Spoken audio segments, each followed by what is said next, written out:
Siapa pembisiknya kok sampai saat ini pemerintah nggak mau untuk menyatakan bencana nasional? Padahal presiden kita yang sekarang ini orang baik. Saya bisa lihat dulu tanggal 13 Oktober tahun 2015 terjadi kebakaran hutan dan lahan. Jadi hutan dan lahan di Riau tuh sekian banyak ribu hektar ya kebakaran. Saat itu pemerintah nggak mau untuk menjadikannya sebagai bencana nasional. Nah, ketika itu presidennya Jokowi. Tapi apa yang terjadi? Pak Prabowo ketika itu belum jadi presiden, di Twitternya menulis, segera jadikan ini bencana nasional. Tapi ketika beliau sekarang menjadi presiden, ternyata nggak begitu. Beliau nggak mau nyatakan ini Aceh, Sumatera sebagai bencana nasional. Ada apa? Saya yakin ada pembisik-pembisik yang tidak benar. Atau ada yang memberikan berita kepada presiden asal Bapak senang. Oh udah beres Pak. Oh udah rapi Pak. Oh udah nggak ada apa-apa Pak. Nggak perlu itu bencana nasional Pak. Udah kita tangani. Saya bukan menuduh memfitnah. Ini terjadi. Seorang menteri pada saat ke Aceh mendampingi presiden. Masyarakat tanya, Pak gimana nih? Aceh mati lampu nih semua. Si menteri langsung menjawab, beres Pak, udah nyala semua. Akhirnya presiden pulang, nggak nyala. Itu di depan khalayak ramai, di depan televisi, dia laporan asal presiden senang. Beres Pak, lampu udah nyala semua. Ternyata lampu nggak nyala-nyala, listrik di sana. Berarti menterinya bohong nggak? Yang dibohongi siapa? Itu yang terang-terangan. Nah saya khawatir di belakang ini yang kita tidak tahu, itu banyak yang laporan tuh asal Bapak senang. Lah kan ini pejabat kan berpendidikan tinggi, yang ngomong jangan sembarangan. Luar negeri mau bantu, saudara udah nelfon, udah nyuratin, udah menghubungi, tapi pejabat kita dengan angkuh menjabat, kami masih mampu, kami tidak butuh bantuan. Ini apa ceritanya? Ya kalau betul-betul mampu nggak ada masalah. Ya sampai hari ini buktinya belum beres. Nah sampai hari ini kan udah hampir berapa nih? Setengah bulan. Jadi jangan sombong. Kalau ada orang mau bantu, jangan gengsi. Kalau ngutang banyak, gengsi. Boleh tuh. Saya nggak mau ngutang. Saya masih mampu. Nah, itu cakep. Bu. Ini ngutang doyan. Dibantu sombong. Kacau gak? Udah kacau udah. Malaysia ikut turun bawa bantuan. Si pejabat bilang, bantuannya nggak seberapa. Ada apa ini negeri? Orang kalau dibantu biar sedikit terima kasih. Malu. Akhirnya orang-orang Malaysia marah. Akhirnya orang-orang Malaysia ribut di medsos. Saudara, akhirnya kita dihina. Dibilang Indonesia bangsa nggak terima kasih lah, bangsa nggak tahu diri lah. Nah kenapa? Karena yang bicara pejabat. Kalau bukan pejabat yang bicara, Malaysia nggak marah.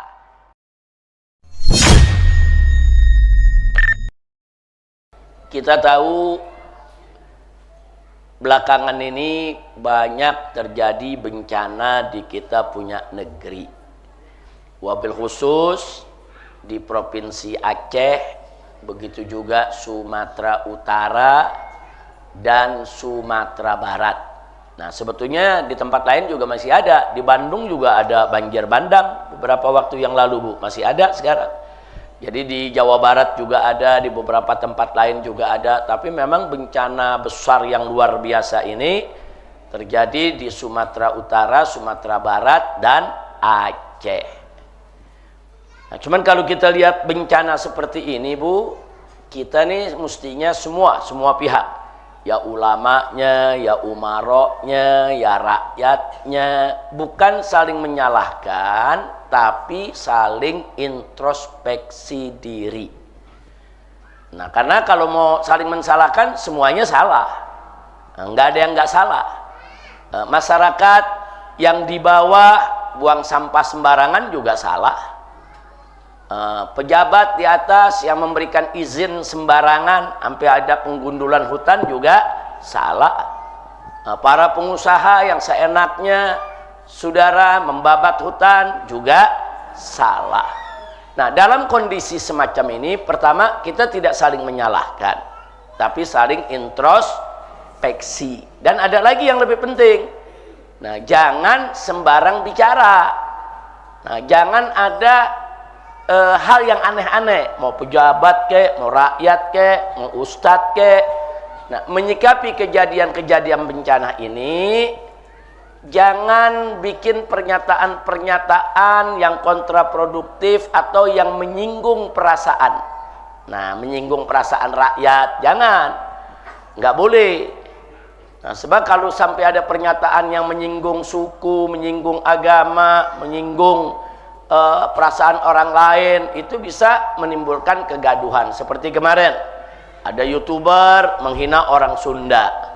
Orang Sunda dihina-hina, dimaki-maki. Akhirnya orang Sunda marah, digeruduk rumahnya. Nah, sekarang ditangkap, kan jadi rame. Ada apa sih menghina suku-suku orang? Nah, masing-masing suku punya kelebihan, punya kekurangan. Kita bersyukur atas keistimewaan kelebihan setiap suku. Alhamdulillah. Nah, kita apa? Kita bersabar atas segala kekurangan yang ada, ya kita sempurnakan agar kita tidak kurang di kemudian hari, insya Allah. Nah, baik. Untuk persoalan ini, yuk saya mau ajak ibu-ibu semua sekalian di pengajian ini, kita buka surat Al-A'raf. Nah, nanti kalau di rumah ibu punya Al-Quran yang ada terjemahannya, nah ibu bisa buka surat Al-A'raf dari ayat 96, 97, 98 sampai 99. Nah, ini pelajaran yang sangat bagus sekali buat kita terkait aneka ragam kejadian bencana yang menimpa kita di mana-mana.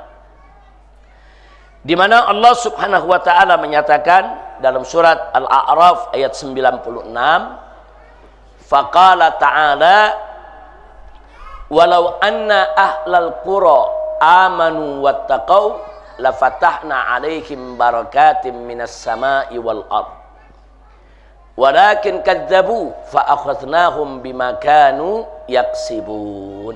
Shadaqallahul azim. Nah, ini ayat 96-nya dulu, Bu, ya.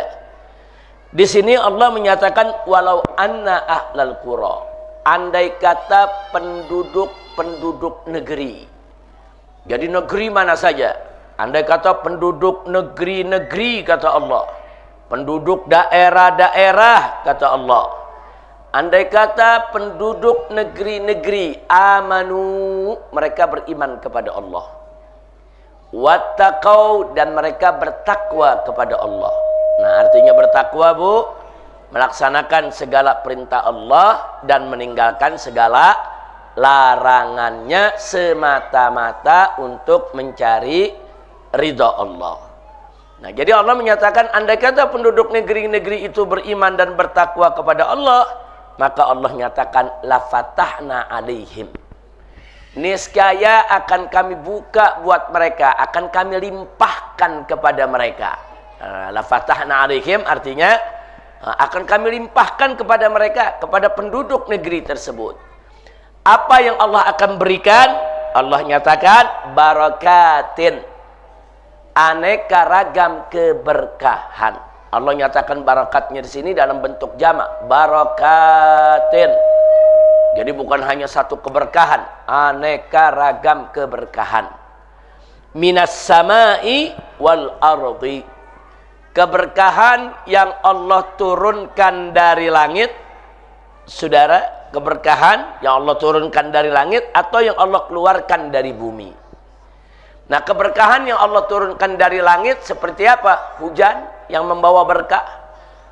Keberkahan yang Allah berikan dari langit apa, saudara? Yaitu udara, oksigen.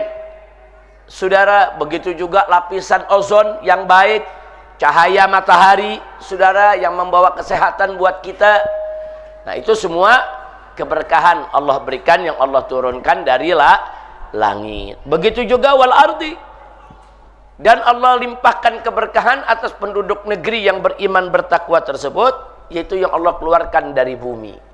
Yang Allah keluarkan dari bumi banyak, tanaman, tumbuhan, buah-buahan, sayur-sayuran, belum lagi aneka ragam tambang, minyak, gas.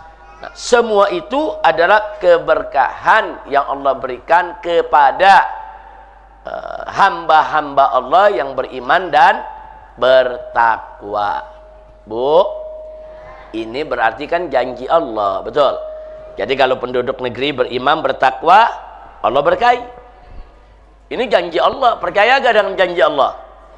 Ayo Bu, semuanya saya mau tanya, percaya dengan janji Allah? Siapa yang maha menepati janji? Siapa yang maha benar dengan janjinya? Siapa yang pasti menepati janji? Allah subhanahu wa ta'ala. Nah, Allah udah janji. Nah, jadi janji Allah itu pasti akan terwujud. Saya berani katakan pasti karena yang janji Allah. Kalau yang janji manusia nggak berani kita bilang pasti. Kadang-kadang manusia ini hari janji besok bohong. Pagi bicara A, sore bisa bicara B. Betul Bu? Nah, tapi kalau yang namanya janji Allah pasti benar. Innallaha la yukhliful mi'ad. Sesungguhnya Allah tidak pernah dan tidak akan pernah mengingkari janjinya. Terus lanjutan ayat. Apa Allah nyatakan? Walakin kadzabu. Akan tetapi, saudara, banyak penduduk negeri-negeri, saudara, kadzabu. Mendustakan Allah. Nah, maksudnya mendustakan Allah apa? Mendustakan ayat-ayat Allah, mendustakan hukum Allah, mendustakan aturan Allah. Nah, jadi semua apa yang Allah sudah beri aturan, dia langgar. Nah, itu namanya kadzabu. Nah, jadi penduduk-penduduk negeri itu banyak yang akhirnya nggak beriman kepada Allah, nggak bertakwa kepada Allah, membangkang, melawan, merusak.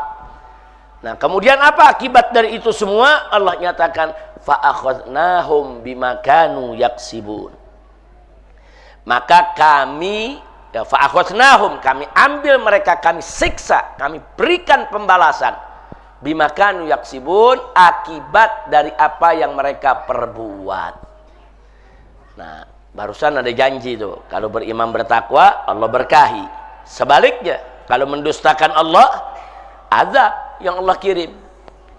Nah, jadi hati-hati, saudara. Allah itu subhanahu wa ta'ala tidak akan menzalimi hamba-hambanya.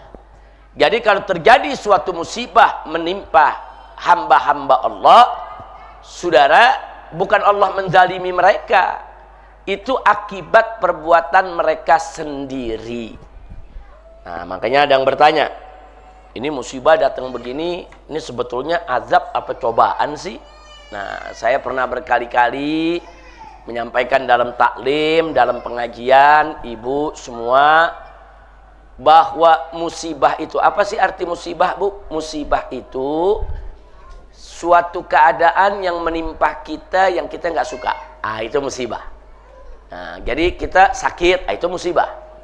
Kita dihina orang, itu musibah. Kita difitnah orang, itu musibah. Ada orang kecelakaan, itu musibah. Nah, bencana pun juga musibah. Ada banjir bandang, gempa bumi, gunung meletus, itu semua musibah. Karena hal-hal tersebut nggak ada orang yang suka. Mana ada orang yang suka bencana alam? Mana ada orang yang suka gempa bumi? Nah, itu musibah. Nah, sekarang musibah ini sebetulnya sebagai ujian atau sebagai azab. Nah, jawabnya tergantung yang mendapat musibah. Oh, maksudnya bagaimana?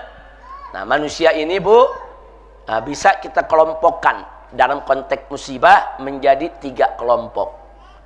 Yang pertama, saudara, kelompok orang yang bertakwa, beriman, bertakwa, seperti para nabi, para rasul. Para nabi, para rasul kan juga ada yang dapat musibah, Bu. Ada yang dapat penyakit, ada yang dikejar-kejar sama pengikut sama kaumnya, macam-macam. Nah, sekarang kalau para nabi, para rasul, para ulama, para aulia, para orang-orang yang solihin, mereka mendapat musibah, apakah itu penyakit atau fitnah dan lain sebagainya. Nah, musibah yang menimpa kelompok orang-orang ini yang sangat beriman, bertakwa kepada Allah, itu dipastikan sebagai mihnatun atau sebagai imtihan, sebagai ujian. Nah, Bu, jelas, Bu? Jadi kalau orang soleh dapat musibah, itu ujian. Nabi dapat musibah itu ujian. Rasul dapat musibah itu ujian. Para sahabat Nabi dapat musibah itu ujian. Para ulama, aulia, solihin, para wali dapat musibah itu ujian. Nah, untuk apa mereka diuji? Untuk lebih meningkatkan kedudukan mereka di sisi Allah. Karena kelompok orang-orang ini kalau dapat musibah, mereka selalu sabar. Sabar menerimanya. Nggak ada nabi yang nggak sabar. Semua nabi sabar di dalam menerima musibah. Nah, karena itu semakin mereka mendapat ujian, semakin mereka sabar, semakin tinggi kedudukan mereka di sisi Allah Subhanahu wa taala. Yang kedua kelompok orang-orang yang beriman, artinya dia muslim, beriman kepada Allah, dia tergolong ya orang-orang baik, tapi kadang-kadang masih melakukan kejahatan. Ada gak, Bu? Setengah-setengah, Bu. Ntar baik, ntar enggak. Kira-kira jelas gak, Bu? Nah, ini orang semacam ini, dia muslim, secara umum dia baik, tapi ada aja maksiat yang dia kerjain, ada aja kejahatan yang dia lakukan. Saudara, turun naik. Nah, kalau kelompok ini mendapatkan musibah, maka musibah tersebut, saudara, adalah inzar, peringatan. Loh, kenapa diperingati? Allah masih sayang sama mereka, dikasih peringatan dulu. Supaya apa mereka diperingati? Supaya mereka meningkatkan lagi kebaikannya, kesolehannya, dan meninggalkan kejelekannya. Dia sadar, oh ini dapat musibah, peringatan nih dari Allah nih. Nah, segera perbaiki diri. Perbaiki diri. Yang tadinya nggak sholat, ya sholat. Yang tadinya malas puasa Ramadan, ya puasa. Yang tadinya nggak mau bayar zakat, ya bayar zakat. Rubah. Yang tadinya akhlaknya tidak bagus, ya perbaiki. Nah, jadi kelompok ini banyak nih, kelompok seperti ini nih. Jadi kalau mereka mendapatkan musibah, musibah itu adalah peringatan. Nah, untuk apa diperingati? Agar mereka memperbaiki diri. Lalu kalau mereka memperbaiki diri bagaimana? Mereka dapat musibah, mereka sadar, oh iya, memang kami berdosa kepada Allah. Kami perbaiki diri, kami istighfar. Maka, Bu, musibah yang mereka dapat untuk menyuci dosa mereka. Tathhiruz dzunub. Nah, apa arti tathhiruz dzunub? Membersihkan dosa. Nah, jadi orang yang dikasih peringatan tuh disayang sama Allah. Allah sayang sama dia, Allah kasih peringatan, dia tobat, dia sadar, dosanya Allah hapus. Nah, jadi itu yang namanya peringatan. Jadi kalau kelompok yang sangat beriman bertakwa seperti tadi itu, para nabi, para rasul, para aulia, para solihin, itu ujian. Tapi kalau kelompok yang menengah tuh, Bu, ya, dia orang muslim secara umum baik, tapi masih kadang-kadang masih suka lupa, masih suka khilaf, masih suka melakukan keburukan. Nah, kelompok ini dikasih peringatan karena Allah sayang sama mereka. Nah, yang ketiga kelompok orang yang nggak beriman kepada Allah. Orang-orang yang nggak beriman kepada Allah, orang-orang kafir, orang-orang musyrik, atau orang-orang yang suka memutarbalikkan agama, menghina-hina agama, kaum zindik, atau orang-orang yang seumur hidupnya bikin dosa aja kerjaannya. Jadi nggak pernah sholat, ngakunya Islam, KTP-nya Islam, sholat nggak pernah, puasa Ramadan nggak pernah, yang haram dia kerjain, dia berzina, dia menenggak minuman keras, dia berjudi, dia mencuri, dia membunuh, dia menyakiti orang. Udah, pokoknya hidupnya udah betul-betul penuh dengan kemaksiatan. Nah, kelompok orang semacam ini, Bu, kalau mereka mendapatkan musibah, musibah itu adalah azab, siksa dari Allah. Na'udzubillah min dzalik. Siksa dari Allah. Nah, kadang-kadang ada yang dalam siksa tersebut ya mati dalam su'ul khatimah, mati dalam keadaan jelek. Tapi ada juga nggak mati, Allah masih kasih kesempatan untuk taubat. Ada, Allah kasih kesempatan untuk taubat. Ayo, ini Allah udah kasih azab nih, taubat gak dia? Nah, kalau dia bertaubat kembali, saudara, niscaya Allah pasti akan menerima taubat hambanya. Insya Allah. Kira-kira jelas gak, Bu? Jadi kalau ada musibah nih terjadi, kita jangan langsung bilang, ini pasti bencana nih, pasti azab. Belum tentu. Nah, jadi jangan nuding, ini bencana di Aceh, azab nih, orang Aceh nih jahat-jahat. Wah, di Sumatera nih azab nih, orang Sumatera nih ahli maksiat. Nggak boleh. Nggak boleh. Kita nggak boleh begitu. Sebab orang Aceh yang baik banyak, yang soleh banyak. Orang Sumatera juga, yang baik, yang ibadah, Bu, banyak. Nah, kalaupun ada yang maksiat, ya semua suku juga ada yang maksiat. Betul, Bu? Betul. Arab yang jahat ada, Cina yang jahat ada. Nah, semua suku, saudara yang jahat ada. Nah, tapi jangan kejahatan itu dipukul rata seolah-olah semuanya jahat. Enggak begitu, Bu. Bu, orang Sunda yang jahat ada gak? Ada. Tapi yang baik banyak gak? Banyak. Nah, jadi kalau terjadi musibah nih, dikatakan di satu daerah Sunda, jangan langsung kita tuduh. Wah, ini daerah jahat nih, daerah penuh maksiat. Belum tentu. Nah, belum tentu. Bisa jadi itu daerah beriman kepada Allah, baik. Cuman Allah mau uji mereka. Atau bisa jadi juga secara umum dia baik, tapi ada satu dua yang masih suka maksiat dan suka didiemin, nggak ada yang berani cegah. Nah, akhirnya itu bencana jadi peringatan. Kecuali kalau satu daerah emang penzina semua, perempuannya semua penzina, lelakinya semua pemabuk, penjudi, udah nggak ada kebaikan di daerah tersebut. Atau satu daerah, satu kampung semuanya LGBT. Nah, kemudian Allah tenggelamkan itu kampung, yaitu azab. Itu namanya azab. Seperti azab yang pernah menimpa umat Nabi Lut. Nah, bagaimana itu azab itu. Makanya nabinya Allah selamatin dulu. Nabinya Allah selamatin, orang baik Allah selamatin, yang jahat tadi Allah azab. Atau umat Nabi Nuh alaihissalam. Nah, udah berkali-kali diajak untuk beriman kepada Allah, nggak mau. Saudara, akhirnya Allah perintahkan Nabi Nuh bikin perahu yang besar. Kenapa bikin perahu yang besar? Karena kan Allah Maha tahu, Allah mau kirim azab air bah. Allah mau kirim azab, mau kirim air bah. Nah, akhirnya Nabi Nuh dan umatnya yang beriman, termasuk keluarganya yang beriman, saudara, nah itu semua Allah selamatkan. Kecuali yang gak beriman, seperti putra Nabi Nuh. Putra Nabi Nuh gak beriman. Ada satu putra Nabi Nuh menolak, malah nantang.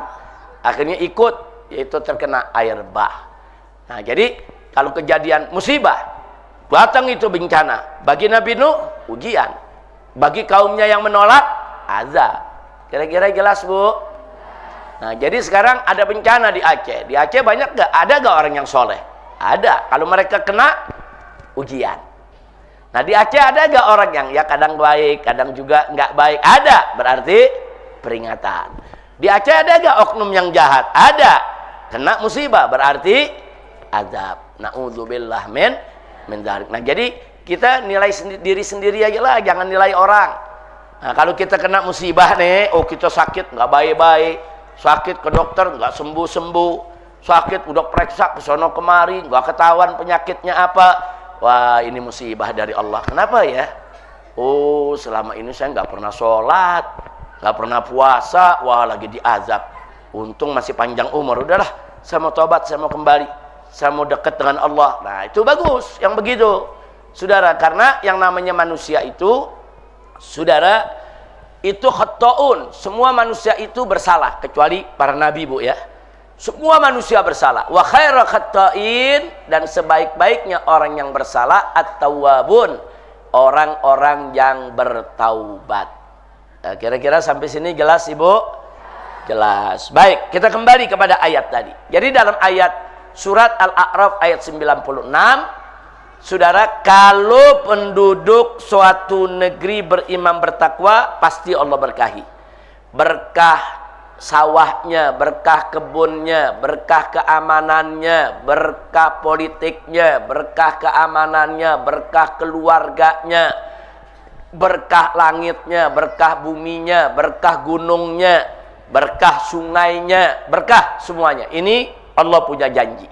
Nah, makanya kalau kita yang ada di Megamendung, apalagi nih kita di bawah gunung nih Bu ya. Ada Gunung Pangrango, ada gunung apa namanya Gede. Nah, ini gunung-gunung gede itu masih aktif itu Bu. Itu dulu Gunung Gede itu sekitar 50-60 tahun sekali suka meletus.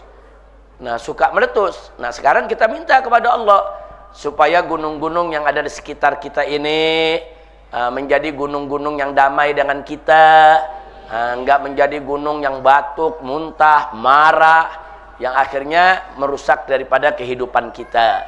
Nah, jadi sekali lagi, nah maka itu gunung ini kita jaga. Ini gunung kita semua, sungai-sungainya juga kita jaga. Mudah-mudahan kalau kita jaga dengan baik, jaga secara fisik, jaga sungainya, jaga hutannya, jaga gunungnya, jaga juga secara ibadah.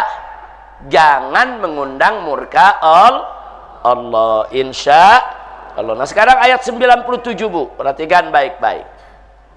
Apa kata Allah dalam ayat 97 surat Al-A'raf? Faqala ta'ala afa amina ahlul qura ayyatiyahum ba'suna bayatan wahum naimun. Shadaqallahul azim. Luar biasa Bu. Di sini kata Allah, afa amina ahlul qura, apa penduduk-penduduk negeri yang suka berbuat maksiat, yang tidak mau beriman dan tidak mau bertakwa kepada Allah, afa amina, apa mereka merasa aman, merasa tenang? An ya'tiyahum, merasa tenang dari balasan Allah yang akan datang kepada mereka, bayatan, di waktu malam hari, wahum naimun, tatkala mereka sedang tidur. Nah, ini peringatan nih, ini peringatan dari Allah. Jadi penduduk negeri yang suka maksiat, Allah kasih peringatan, apa penduduk-penduduk negeri yang suka maksiat itu merasa aman dari balasanku? Hati-hati, balasanku bisa datang di malam hari tatkala mereka itu sedang tidur. Bu, kadang-kadang banjir bandang datang, orang lagi tidur, orang nggak tahu, betul? Tahu-tahu rumahnya, keluarganya semua udah hanyut di bawah air. Nah, hati-hati, Allah kasih peringatan. Afa amina ahlul qura, apa penduduk-penduduk negeri itu, kata Allah, merasa tenang dari balasan kami? Hati-hati, kalian bikin maksiat, kalian bikin dosa, ada balasannya, jangan merasa tenang, kata Allah. Nah, kemudian jadi kadang-kadang Allah nyatakan, aku kirimkan bencana, balasan, siksa pada malam hari tatkala mereka sedang tidur. Itu yang 97. Nah, ayat 98 Allah menyatakan, faqala ta'ala awa amina ahlul qura ayyatiyahum ba'suna duha wahum yal'abun.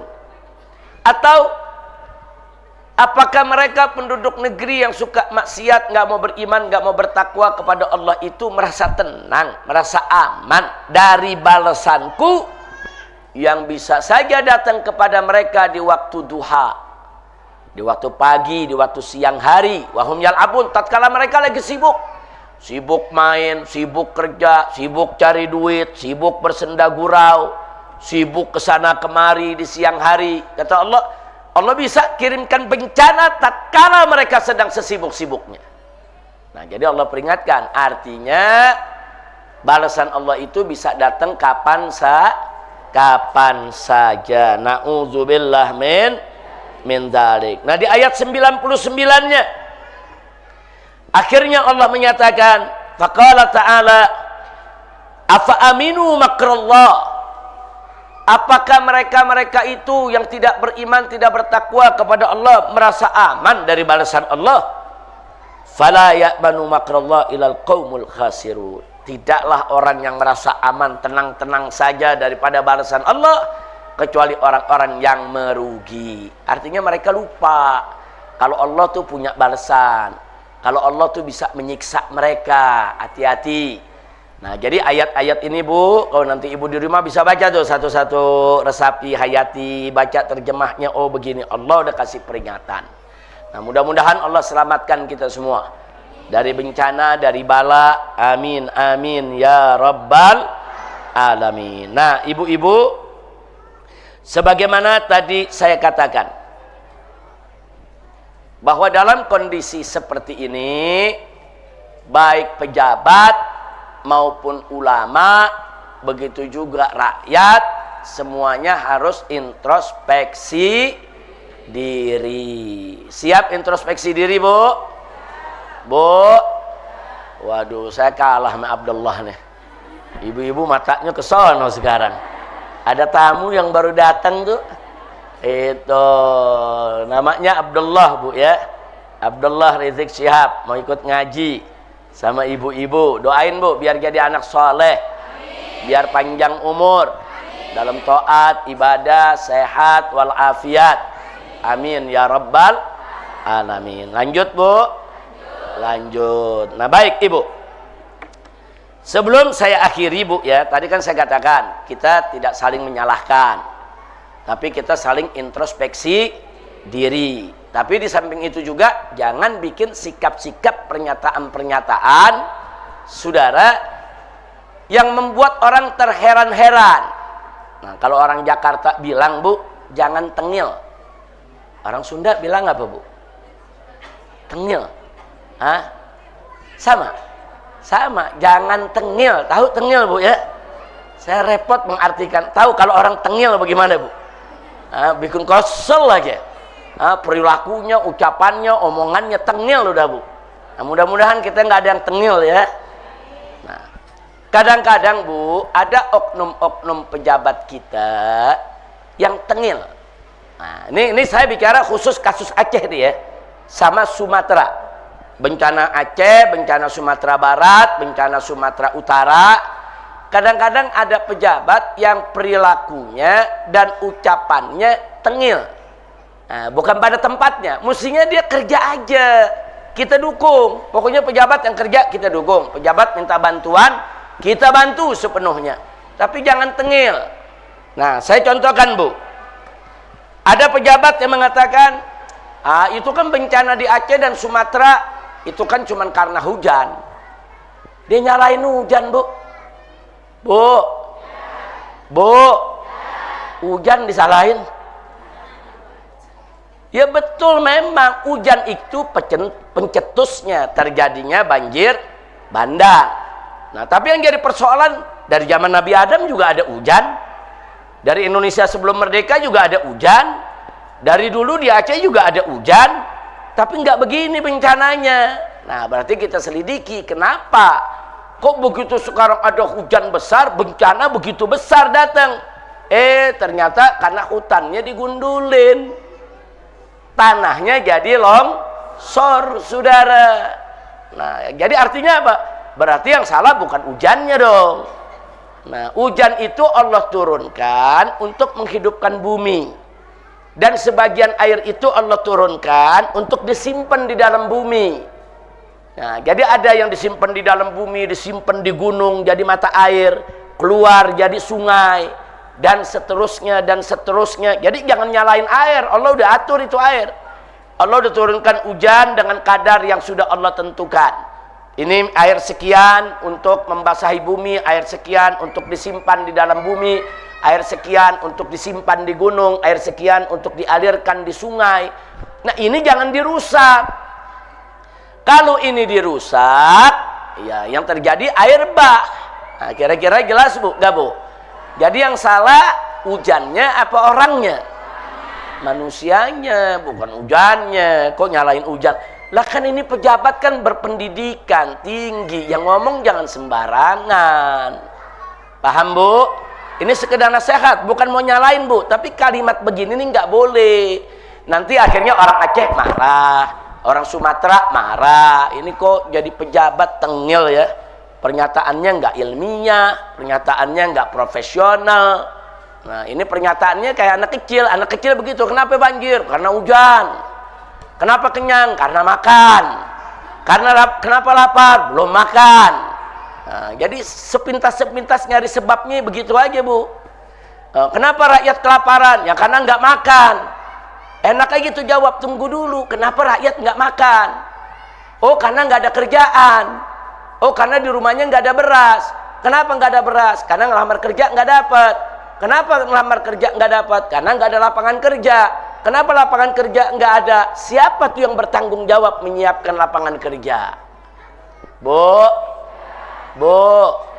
Nah, Jangan ntar orang lapar yang disalahin beras. Jadi banjir jangan nyalain hujan, lapar jangan nyalain beras. Kira-kira jelas gak, Bu? Baik, saya tambahin lagi. Ada lagi, Bu, oknum pejabat yang mengatakan, itu kan bencana itu ulah wisatawan. Lah kok wisatawan yang disalahin? Bu, tahu wisatawan? Turis-turis yang jalan-jalan, ada wisatawan dari dalam negeri, ada wisatawan dari luar negeri. Orang lagi liburan jalan-jalan ke gunung, orang lagi liburan jalan-jalan ke laut, wisatawan. Nah, selama ini kan pemerintah kan menggalakkan wisatawan harus banyak datang ke Indonesia. Semakin wisatawan banyak, semakin bergerak ekonomi Indonesia. Kan begitu, Bu? Pemerintah mendukung adanya wisatawan yang datang kemari. Tahu-tahu ada oknum pejabat, saudara, yang menyalahkan ini bencana gara-gara wisatawan. Ya kalau bencana gara-gara wisatawan, ya jangan undang lagi wisatawannya. Tutup aja semua pariwisata. Kira-kira jelas gak, Bu? Bu? Jelas, Bu, ya? Jadi bukan karena wisatawan. Kalau memang ada wisatawan-wisatawan yang nakal, yang suka numpuk sampah, yang suka mengganggu kelestarian hutan, ya tangkep aja. Nah, begitu. Jadi jangan wisatawannya yang disalahin. Baik, ada lagi, Bu, yang tiga, Bu. Ada pejabat yang bilang apa? Itu kan bencana Aceh sama Sumatera itu hebohnya cuma di medsos aja. Innalillahi wa inna ilaihi raji'un. Dia belum turun ke Aceh, belum turun ke lapangan, udah ngomong ini cuma ribut di medsos doang. Nggak boleh. Kalau orang biasa ngomong begitu nggak apa-apa, Bu. Tapi kalau pejabat nggak boleh. Apalagi pejabat tersebut bidangnya menanggulangi bencana. Dia mesti turun, lihat. Nah, begitu kalau dia lihat, dia keliling, oh nggak ada apa-apa, itu hoax, cuma di medsos, boleh dia bilang heboh di medsos. Tapi kalau dia turun, ternyata ini bencana luar biasa, baru bikin pernyataan. Kira-kira jelas gak, Bu? Saya tanya, yang begitu tengil gak? Tengil. Habis ngomong begitu dihujat oleh masyarakat, diprotes, baru dia turun. Begitu turun dia kaget, iya ternyata benar musibahnya besar. Inna lillahi wa inna ilaihi raji'un. Ada lagi, Bu, ada lagi pejabat yang menyepelekan bantuan. Malaysia ikut turun bawa bantuan, si pejabat bilang bantuannya nggak seberapa. Ada apa ini negeri? Orang kalau dibantu biar sedikit terima kasih. Relawan-relawan dari ormas-ormas banyak yang turun. Ada ormas Nahdlatul Ulama, ada ormas Muhammadiyah, ada ormas FPI, ada ormas Hidayatullah. Rame-rame turun nih bawa bantuan. Memang bantuan ormas nggak seberapa. Ormas duitnya dari mana sih? Tapi paling tidak mereka punya relawan. Ada yang kirim 20 orang, ada yang kirim 50 orang, ada yang kirim bantuan 10 ton, ada yang kirim 20 ton. Saudara bantuannya, terima kasih aja sama rakyat. Betul, Bu? Orang kalau ngebantu boleh dihina, boleh direndahkan, nggak boleh. Apalagi luar negeri yang membantu, malu. Masa orang Malaysia datang membantu Aceh, dia bawa bantuan, dia datang, saudara. Tahu-tahu ada pejabat yang ngomong, bantuannya nggak seberapa. Nggak boleh, nggak boleh. Ini kita bukan nyalain, Bu, ya, nasehatin. Malu. Akhirnya orang-orang Malaysia marah. Akhirnya orang-orang Malaysia ribut di medsos. Saudara, akhirnya kita dihina. Dibilang Indonesia bangsa nggak terima kasih lah, bangsa nggak tahu diri lah. Nah, kenapa? Karena yang bicara pejabat. Kalau bukan pejabat yang bicara, Malaysia nggak marah. Oh, ada masyarakat biasa, Malaysia bantunya dikit, nggak marah mereka. Ini yang bicara pejabat tinggi. Nggak boleh, ada etika. Nah, Bu, jelas, Bu? Jelas, Bu, ya? Nah, kemudian lagi ada yang menarik, ada lagi pejabat luar negeri mau bantu. Saudara, udah nelfon, udah nyuratin, udah menghubungi, tapi pejabat kita dengan angkuh menjabat, kami masih mampu, kami tidak butuh bantuan. Ini apa ceritanya? Ya kalau betul-betul mampu nggak ada masalah. Ya sampai hari ini buktinya belum beres. Ini sampai hari ini kan udah hampir berapa nih, setengah bulan ya, belum beres sampai sekarang. Jadi jangan sombong. Kalau ada orang mau bantu, jangan gengsi, Bu. Kalau mau dibantu, jangan gengsi, jangan. Kalau ngutang banyak, gengsi, boleh tuh. Saya nggak mau ngutang, saya masih mampu. Nah, itu cakep, Bu. Ini ngutang doyan, dibantu sombong, kacau gak? Udah kacau udah. Ada negara luar mau bantu, terima, silakan bantu, tapi kasih aturan. Boleh ya masuk ya, tapi jangan macam-macam. Kerjanya betul-betul bantu, nggak boleh begini, nggak boleh begini. Karena ada regulasinya, ada aturannya. Jangan nanti kamu membawa bantuan tapi bikin hal-hal yang nggak bagus buat Indonesia. Bikin aturan, jangan ditolak bantuan. Kira-kira jelas gak, Bu? Jelas gak, Bu?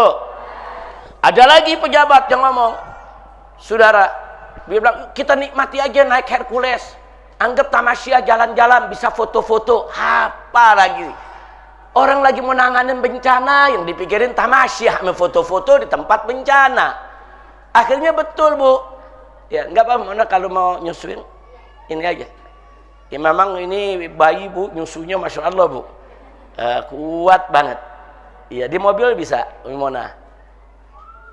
Iya, di mobil bisa nyusuin di mobil. Abdullah, nanti habis nyusu kemarin lagi sayang ya. Alhamdulillah, doain, Bu ya. Baik, sedikit lagi, Bu, sebelum saya akhiri, Bu. Nah, jadi sekali lagi, nggak pantas orang datang ke Aceh, Bu ya, tujuannya buat foto-foto, buat lihat bencana, foto sambil senyum. Nggak pantas. Bukan nggak boleh foto-foto. Yang mau foto-foto aja sendiri, nggak usah terlalu diekspos. Apalagi yang ngomong pejabat.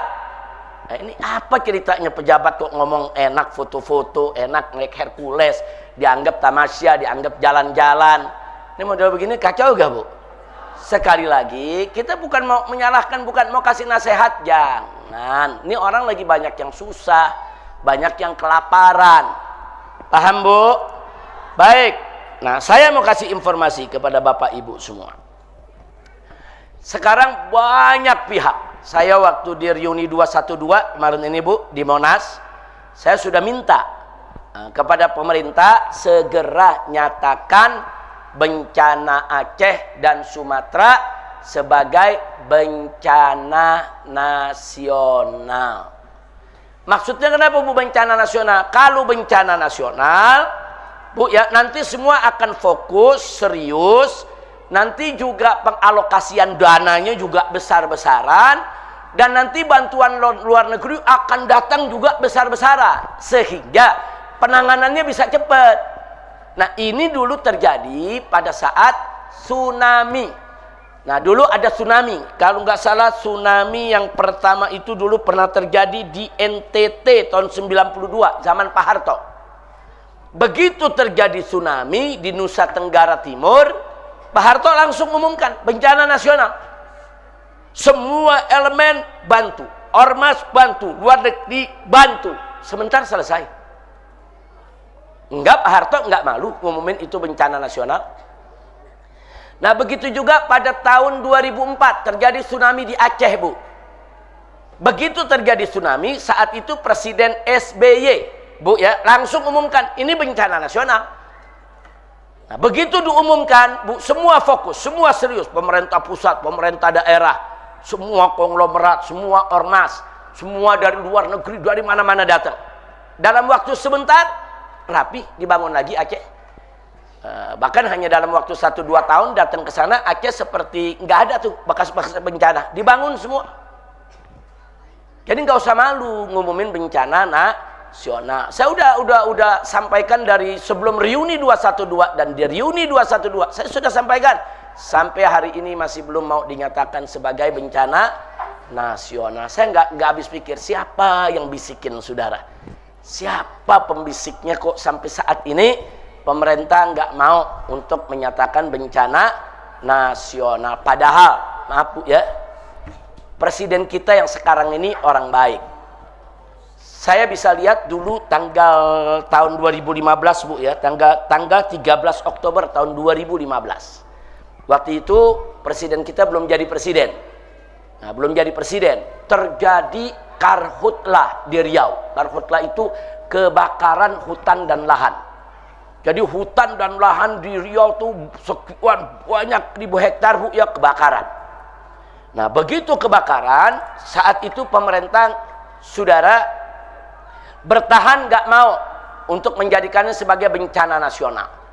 Nah, ketika itu presidennya 2015 Jokowi. Nah, tapi apa yang terjadi? Pak Prabowo ketika itu belum jadi presiden, di Twitternya menulis, segera jadikan ini bencana nasional supaya bisa segera ditangani, supaya bantuan luar negeri itu datang. Kesian ini yang kena bencana di mana-mana. Artinya apa? Dari dulu Bapak Presiden kita sebetulnya udah punya sikap kalau terjadi bencana besar ya bencana nasional. Tapi ketika beliau sekarang menjadi presiden, ternyata nggak begitu. Beliau nggak mau nyatakan ini Aceh, Sumatera sebagai bencana nasional. Ada apa? Saya yakin ada pembisik-pembisik yang tidak benar. Atau ada yang memberikan berita kepada presiden asal Bapak senang. Oh udah beres Pak. Oh udah rapi Pak. Oh udah nggak ada apa-apa Pak. Nggak perlu itu bencana nasional Pak. Udah kita tangani. Saya bukan menuduh memfitnah. Ini terjadi. Seorang menteri pada saat ke Aceh mendampingi presiden, masyarakat tanya, Pak gimana nih Aceh mati lampu nih semua. Si menteri langsung menjawab, beres Pak, udah nyala semua. Akhirnya presiden pulang, nggak nyala. Menteri berani bohongi presiden. Saudara, itu di depan khalayak ramai, di depan televisi, dia laporan asal presiden senang. Beres Pak, lampu udah nyala semua. Ternyata lampu nggak nyala-nyala. Listrik di sana, berarti menterinya bohong nggak? Yang dibohongi siapa? Itu yang terang-terangan. Nah saya khawatir di belakang ini yang kita tidak tahu, itu banyak yang laporan tuh asal Bapak senang. Pak Presiden lapor listrik udah beres. Pak Presiden lapor itu tanah-tanah yang hancur udah diberesin. Pak Presiden lapor lumpur-lumpur udah dikeruk. Pak Presiden lapor mayat-mayat udah dikumpulkan, udah rapi semua. Nah nanti presiden tanya, betul udah rapi? Betul. Perlu gak dia bencana nasional? Enggak perlu Pak. Nah ini berat. Kalau punya bawahan, melapornya yang enak-enak saja. Saya yakin, presidennya baik, saya yakin saudara. Karena ada catatan, silakan buka Twitter tahun 2000 saudara 15 tanggal 13 Oktober. Bapak Presiden kita punya Twitter pribadi. Beliau yang tulis di Twitter tersebut, saudara, bahwa beliau minta kepada pemerintah saat itu Jokowi, segera umumkan kebakaran hutan dan lahan di Riau, Sumatera sebagai bencana nasional. Jokowi tetap nggak mau. Oh, beliau tetap keras di mana-mana pidato. Minta itu bencana nasional. Bahkan partai beliau, yaitu Partai Gerindra ya, partai beliau, Partai Gerindra itu ikut dukung presiden. Ini harus ikut dukung Prabowo saat itu, belum jadi presiden. Harus bencana nasional. Nah, saat itu kenapa begitu getak sigap bencana nasional, giliran jadi presiden sebaliknya. Nah, jadi saya yakin, oh ini ada pembisik nih. Ini ada yang beri laporan nggak bener nih. Lampu masih mati, dibilang udah nyala. Saudara, nanti mayat masih banyak yang mesti dicari, dibilang udah rapi. Nah, yang seperti ini bahaya. Bahkan kemarin kan laporannya sedih betul. Presiden belum datang, kemah-kemah nggak didiriin, udah setengah bulan. Begitu presiden mau datang, buru-buru tenda-tenda didiriin. Ini macam apa? Nggak boleh seperti ini. Ya mudah-mudahan lah apa yang kita sampaikan ini bisa didengar presiden. Dan saya bangga, presiden sudah berapa? 3 kali 4 kali langsung turun ke Aceh, turun ke Sumatera Barat. Bagus, presiden langsung turun, bagus. Jangan dengar lagi tuh dari laporan-laporan yang nggak benar.